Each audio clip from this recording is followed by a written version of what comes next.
Olá, meus queridos amigos, meus irmãos amados, a paz de nosso Senhor e Salvador Jesus Cristo a todos. Bem-vindo a mais um vídeo no canal do Pastor Ricardo de Oliveira, este que vos fala. Iremos aqui meditar no livro de Gênesis, capítulo de número 23, versículo de número 1, que diz-nos assim: E foi a vida de Sara 127 anos. Estes foram os anos da vida de Sara. Este capítulo 23 vai dizer-nos acerca dos últimos dias desta grande mulher chamada Sara. Esta mulher que era esposa do patriarca Abraão, o maior patriarca de todos os tempos que é mencionado nas Sagradas Escrituras, patriarca Abraão. E Sara era a mulher deste homem de uma envergadura espiritual imensa, e um homem que ele é um exemplo de fé. Foi justificado inclusive pela fé, não é? Abraão creu e foi justificado, e isso lhe foi imputado como justiça, diz o apóstolo Paulo nas suas cartas tão teologicamente profundas, lá no Novo Testamento. E temos também em Tiago esta confirmação. Vemos que ele era um homem que ele não era movido por vista, mas era movido por fé. E isso fica tão evidente quando ele pede para que o seu sobrinho Ló escolha para onde quer ir, e ele vê que o seu sobrinho olha para as campinas ali de Sodoma e Gomorra, e a Bíblia até diz que parecia como o jardim de Deus, o próprio Éden, né? A palavra Éden inclusive quer dizer lugar de delícias, e ele não, ele vai para o lugar aonde Deus o direcionaria por meio da fé. E aonde ele chegava, ele armava sua tenda. A primeira coisa que ele fazia era isso. Ele armava seu altar, melhor dizendo, e armava a sua tenda. Mas primeiro ele armava o seu altar, mostrando que primeiro a adoração ao Eterno era o que valia mais na vida dele. Primeiro a comunhão com Deus, a família depois vinha em segundo lugar como prioritária, fazendo ele a tenda para abrigar sua família.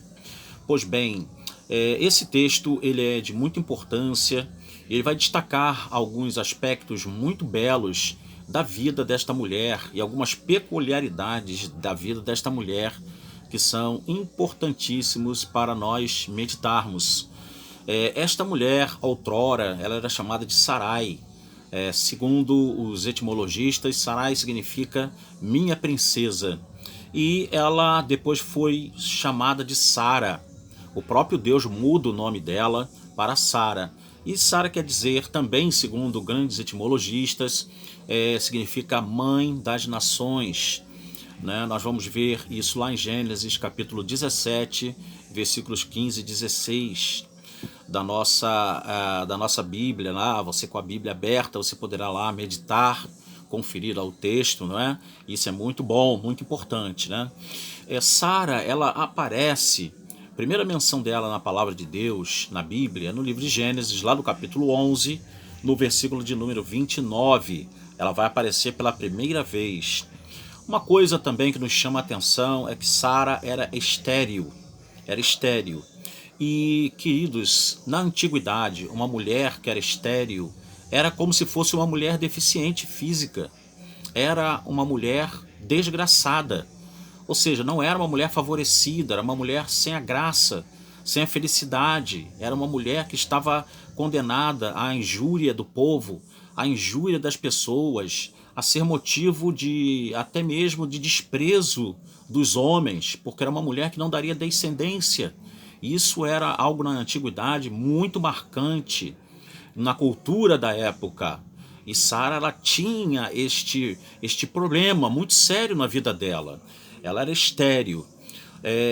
Mas mesmo assim, mesmo com esta sua deficiência, né, entre aspas, Deus escolhe Sara para ser a mãe de todas as nações e povos que iriam crer no Mashiach, queriam crer em Jesus, que é o nosso Mashiach. Nós cremos que Jesus é o nosso Salvador, o nosso Mashiach, o nosso Messias, o ungido de Deus que veio para nos libertar, não é? E vemos isso lá em Gênesis 11, versículo 30, e lá em Gênesis 17, 16, Deus, inclusive, prometendo a ela que ela seria mãe, dela procederiam reis e príncipes, E ela ri, inclusive, né? Ela ri e não acredita naquilo que estava para acontecer na vida dela, que aconteceu, porque o nosso Deus é o Deus do impossível, não há impossível para o nosso Deus, e Deus opera isso na vida desta mulher tão importante no cenário bíblico, e Deus cumpre nela a sua vontade, a sua palavra, o seu querer na vida de uma estéril. Que coisa linda! Deus, ele pode tirar-te da esterilidade também. Deus, ele pode te dar uma vida frutífera. Você que não tem produzido para o reino, você pode passar a produzir. Você que se considera um deficiente espiritual, creia que Deus pode fazer você ser uma pessoa amplamente frutífera dentro do reino dele. Não existe ninguém inútil, nem tampouco ninguém deficiente quando quer fazer o querer e a vontade de Deus. Ou mesmo quando Deus tem um grande plano, não importa o que possa acontecer, Deus irá cumprir esse plano. Isso não é um determinismo, isto é a expressa vontade de Deus, é o plano de Deus, é o plano da salvação de Deus. E esse plano é traçado em linhas bem retas, né? Aquele termo que diz aí no mundo aí, aquele ditado que Deus escreve certo com linhas tortas. Isso é uma coisa meio duvidosa, sabe, de acreditar, meio dúbia, né? Porque eu acredito que Deus escreve certo com linhas certas. Pode ser torto para nós, pode ser alguma coisa que para nós não tem sentido, não é? Não tem assim muito como compreender. Há coisas no plano de Deus que nós não compreendemos bem, por quê? Mas Deus o sabe, porque ele é onisciente, ele sabe todas as coisas e o desenrolar de tudo. Né? Muita gente pergunta por que aconteceu isso, por que aconteceu aquilo, por que Deus permitiu. Olha, tudo está nas mãos de Deus e Deus conhece todas as coisas. Uma outra coisa que chama-nos atenção é a beleza de Sara. Sara era muito formosa e Abraão teve medo, inclusive, algumas vezes, da sua formosura chamar a atenção e os homens da terra o matarem, porque naquela época acontecia isso. Não é? E hoje também há esse tipo de pecado, esse tipo de mal andando pela terra. Não é? Há pessoas invejosas que muitas vezes o homem é casado com uma irmã bonita, né? E alguém considera que aquele irmão não é digno de estar casado com aquela irmã, ou aquele homem não é digno de estar casado com aquela mulher. É porque pessoas veem muito a exterioridade, veem muito a casca, quando na verdade Deus ele não olha apenas a aparência física ou a exterioridade. Deus ele contempla o coração, Deus ele contempla a interioridade, ele contempla o todo do ser. E isso é maravilhoso, que o nosso Deus ele nos conhece tanto por fora quanto nos conhece profundamente por dentro. Ele é o único que conhece o coração do homem, melhor até do que o próprio homem. Deus conhece, né? Diz até a palavra de Deus no profeta Jeremias, há um texto muito conhecido, que enganoso é o coração mais do que todas as coisas e perverso. E tem uma interrogação aí, quem o conhecerá? Aí logo após a palavra de Deus, no livro do profeta Jeremias, vem dizendo, mas Deus pesa os corações. Ou seja, Deus conhece até o ponto de colocar o coração do homem na balança para pesar o coração do homem, os desígnios totais que existem dentro do coração do homem. Que coisa tremenda. Esse Deus é de um conhecimento que foge à compreensão de qualquer ser humano. Deus é tão poderoso dentro do seu conhecimento, tão todo-poderoso dentro daquilo que sabe, que ele conhece todas as estrelas e as conhece pelo nome e as chama cada uma pelo seu próprio nome. Que coisa, meus irmãos. Para os irmãos terem ideia, a astronomia, ela, com toda a sua evolução do século XXI, tem planetas que não têm nome, são classificados por números. Letra H127, vamos dizer assim, um exemplo, né? Porque ainda não tem catalogação de nome para aquele planeta X, devido à vastidão de planetas, estrelas, constelações e corpos celestes que eivam o espaço sideral.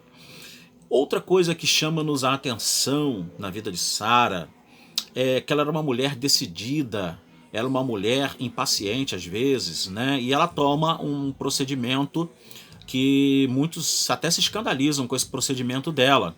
Ela tenta cumprir a vontade de Deus por um meio humano.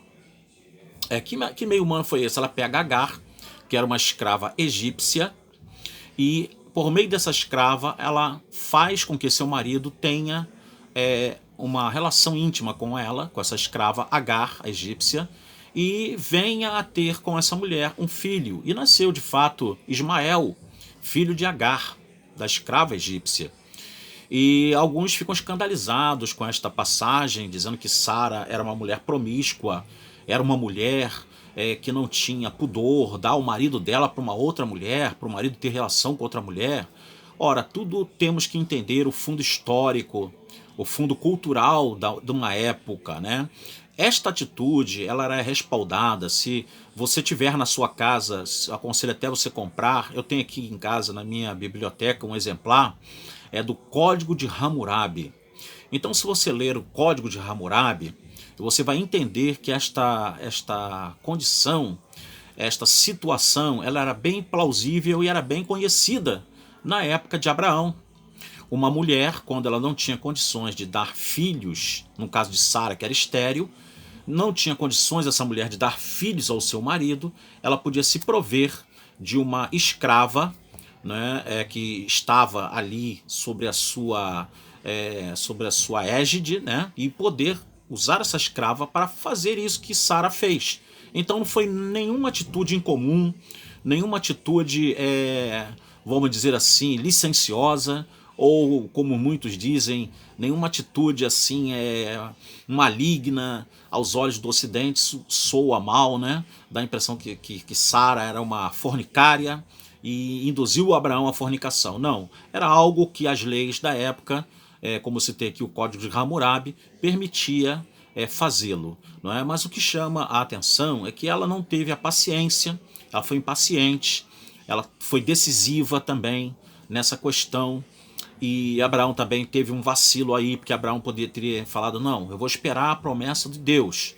Mas Abraão também ele cedeu, e hoje temos aí grandes problemas relacionados a esse episódio, né? Não quero entrar aqui nessas questões, mas temos aí problemas relacionados a esse episódio com o nascimento de Ismael, porque houve uma atitude de impaciência e também uma atitude de decisão tomada humanamente falando, sem a direção de Deus. E isso mostra que Sara também, apesar de uma mulher grande dentro das Sagradas Escrituras, ela não era uma super mulher, nem era uma mulher maravilha, ela era uma mulher que cometia seus erros também.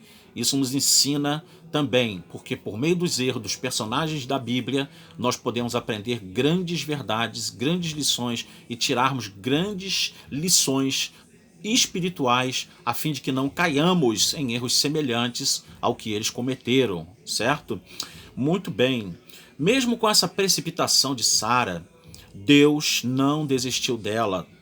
Antes, Deus renova as promessas na vida dela, Deus muda o nome dela de Sarai para Sara, e Deus reafirma que ela seria mãe de reis e de nações, conforme está em Gênesis 17, versículos de número 15 e 16, lá na palavra de Deus. Deus, ele nunca vai desistir de você, nunca vai desistir da sua família, Deus nunca vai desistir de nenhum de nós. O homem é que desiste de Deus, mas Deus nunca vai desistir do homem. O homem é que diz que Deus, ele não tem necessidade de Deus, mas Deus, ele está sempre mostrando alguma maneira, de alguma forma, de algum jeito, está sempre mostrando para o homem o quão necessário ele é na vida do homem. E Deus, ele não desiste de Sara, e Deus leva a efeito o seu querer na vida dela, e a sua vontade é cumprida. Diz a palavra de Deus, né, que no tempo certo a bênção de Deus chegou. Vamos lá em Gênesis capítulo 21, versículos 1 e 2, olha o que está dizendo lá a palavra do nosso Deus. E o Senhor visitou Sara, como tinha dito, e fez o Senhor a Sara como tinha falado. Ou seja, como Deus fala, vai se cumprir. Não é como nós, seres humanos, que muitas vezes falamos e não cumprimos. O que Deus fala, ele cumpre, porque ele é Deus. E ele tem poder para levar sua palavra a efeito A palavra de Deus, o profeta Isaías diz que ela não volta vazia, diz Isaías, mas ela faz aquilo que lhe apraz. Ou seja, a palavra de Deus ela tem o poder de operar coisas tremendas e maravilhosas.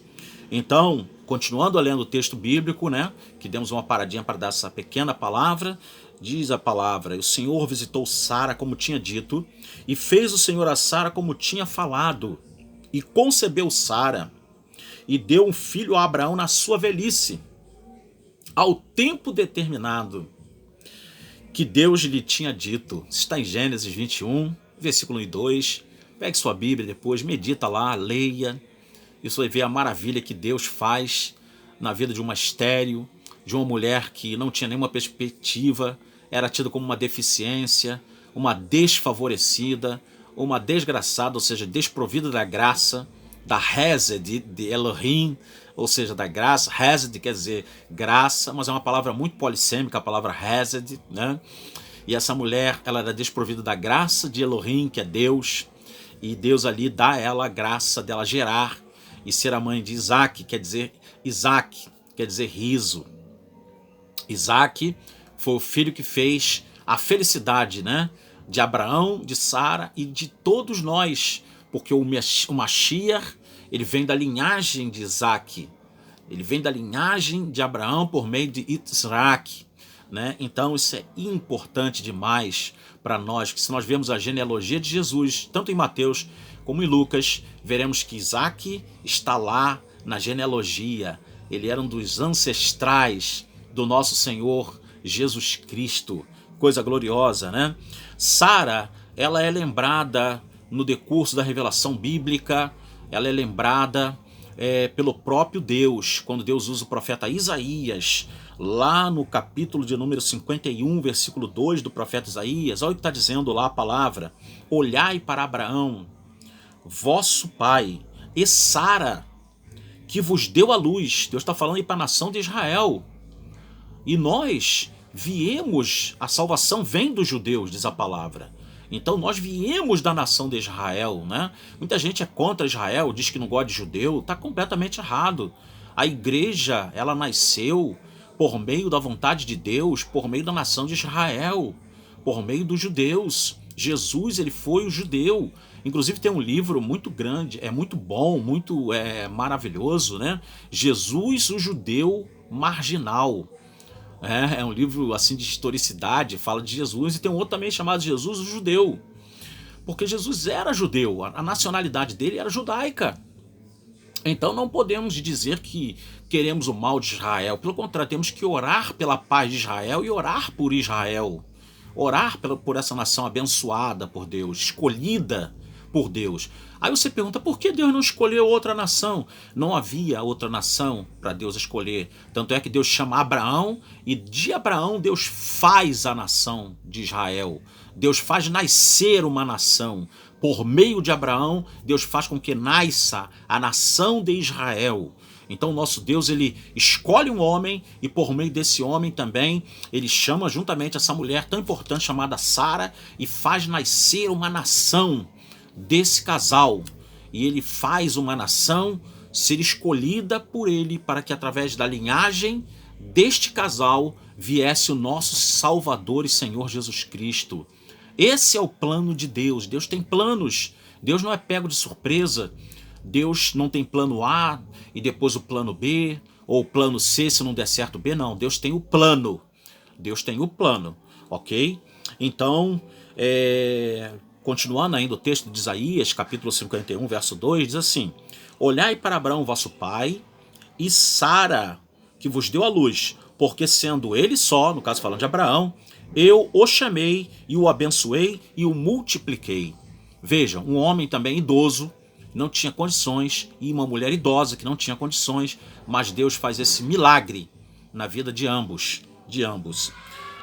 Sara também, ela é citada no capítulo 11 de Hebreus, e no versículo 11, na galeria dos heróis da fé, não é? Muitos anos depois, lá pelo escritor dos Hebreus, que nós não sabemos quem escreveu a carta aos Hebreus, não há uma conclusão assim muito definitiva. Existem alguns postulantes a terem escrito a carta aos Hebreus, mas não existe assim uma certeza. Alguns dizem que foi Paulo, categoricamente, já vi muitos falar, foi Paulo que escreveu. Outros falam que foi Apolo, outros dizem que foi Lucas, alguns dizem ainda que foi Barnabé. Enfim, há esses postulantes a escritor da carta aos Hebreus. E lá na Galeria dos Heróis da Fé, tão conhecida, no capítulo 11, verso 11, Sara está sendo citada lá. E no capítulo 1, no capítulo 3, melhor dizendo, da primeira carta de Pedro, no capítulo 3, versículo 6 da primeira carta de Pedro, o apóstolo Pedro, ele cita Sara como exemplo de fé a ser seguida por todas as mulheres cristãs. Então vejam que importância gloriosa tem essa mulher, né, para as mulheres da igreja, para a conduta das mulheres cristãs e até mesmo para a conduta, posso dizer aqui, de todos nós, seres humanos, porque ao lermos os relatos de homens e mulheres da palavra de Deus, tiramos lições para as nossas vidas. E quero aqui terminar esta reflexão bíblica no capítulo 21, versículo 1, melhor, capítulo 23, versículo 1 de Gênesis. Quero terminar essa reflexão dizendo que, embora Sara ela fosse uma mulher de temperamento forte, decidido, né, ela deixou um exemplo para nós de submissão, obediência, né, ao seu marido, depois a Deus também, apesar de ter cometido seu vacilo, mas ela deixa esse exemplo, e o seu exemplo é um exemplo que serve para nós como um parâmetro de comparação com a nossa geração de hoje e com o exemplo desta mulher.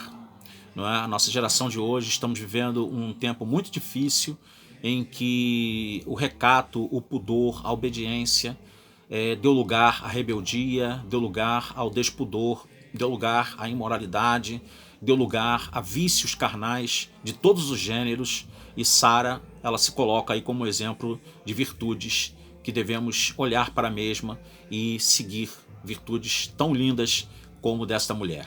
Ok? Que Deus abençoe a sua vida, o seu coração, a sua família. E não esqueça aí, ao ver esse vídeo, de divulgá-lo. Passe para grupos de WhatsApp, grupos de Facebook, divulgue aí o nosso canal, que é um canal que está com 2 semanas, está novo, esperamos ainda produzir muitos e muitos outros vídeos.